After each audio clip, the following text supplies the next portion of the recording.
Salam əziz müəllimlər, kanalıma xoş gəlmisiniz. Çalışacağam hər gün MİQ üçün önəmli olan paraqraf tamamlama testlərindən göndərim və hər gün birini işləsəniz kifayət eləyəcək ki, oxuyub anlamamız tezləşsin. Many teachers believe that technology can make learning more engaging. However, it is not enough to simply bring devices in the classroom. Bir çox müəllimlər hesab edir ki, texnologiya öyrənmə mühitini, öyrənməni daha da səmərəli eləyir. Ancaq bu kifayət deyil. Sadəcə cihazları sinifə gətirmək kifayət eləmir. Students need clear guidance on how to use the tools effectively.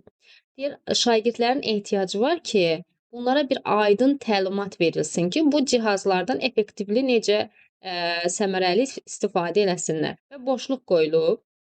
Sonra burada deyir ki, only then can technology truly support meaningful learning. Ancaq o zaman texnologiya həqiqətən də belə səmərəli öyrənmə mühitinə dəstək verə bilər.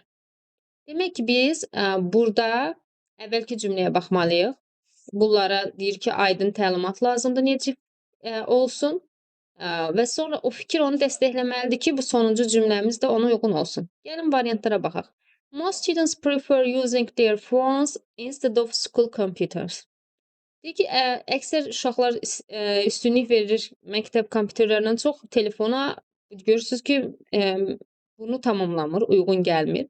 Bir variantı deyir ki, without proper instruction, digital tools become a source of distraction. Doğru deyir, təlimatsız bu rəqəmsal deyir alətlər bir fikir yayındıran bir mənbədir sadəcə. Fikir yayındıran bir mənbəyə çevrilir.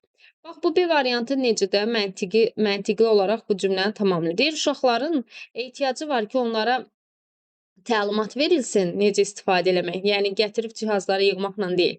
Biz onlara təlimat verməliyik, necə istifadə eləsin.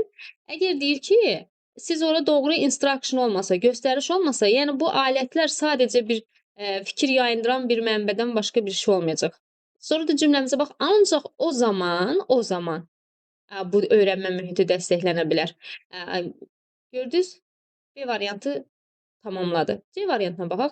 Internet access should be available in every classroom. İnternet girişi bütün siniflərdə əlçatan olmalıdır. Bu da uyğun gəlmir. Bizə burada deyir, alətlərdən istifadə eləməyin ehtiyac olduğunu deyir və ondan sonra biz fikrimiz onu dəstəkləməlidir. D variantı deyir ki, teachers should punish students. Teacher should punish students who misuse device. Deyir, müəllimlər deyir, bu cihazlardan istifadə edə bilməyən, yaxşı istifadə etməyən studentləri, tələbələri cəzalandırması lazımdır. Bu da heç uyğun gəlmir. Ona görə doğru variantımız B variantı.